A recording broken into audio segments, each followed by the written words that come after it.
Days before Donald Trump takes office, there's a big hole in Team Canada.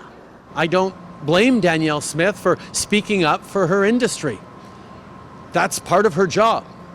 But every single premier other than Danielle Smith then chose to put Canada first. I respect Minister Smith, but I just believe in Canada comes first. Danielle's going to do what she needs to do what she believes she needs to do to protect the people of Alberta.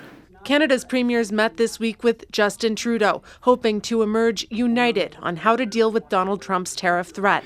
We are less than a week away from the inauguration of President-elect Trump, who has made repeated declarations of economic war on Canada and British Columbia. But Alberta Premier Danielle Smith refused to sign a joint statement criticizing Ottawa for floating the idea of cutting off energy supply to the U.S., calling on Trudeau to stop threatening the livelihoods of tens of thousands of Albertans. We've had a federal government that has effectively piled on the energy sector. If you're not going to use this moment from her position to say, hang on a minute here, I have some issues, and good for her for raising them. Justin Trudeau fired back, saying Canadian taxpayers recently spent $34 billion on a pipeline. The Canadians know the importance of standing up for each other.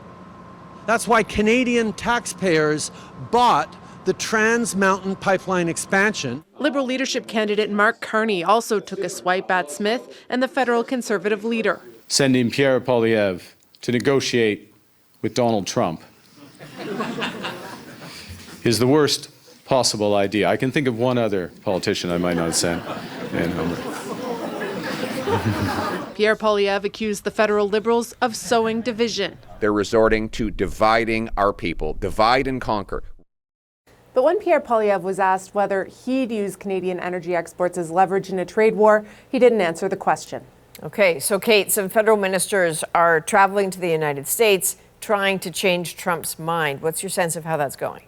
Foreign Affairs Minister Mélanie Joly is meeting with U.S. lawmakers, and she appeared on CNN warning Americans that Canada will retaliate if Trump carries out his threat.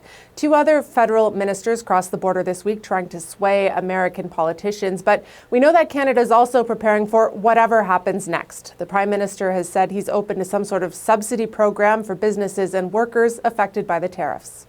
Okay, big days ahead. Kate McKenna in Ottawa, thank you. You're welcome.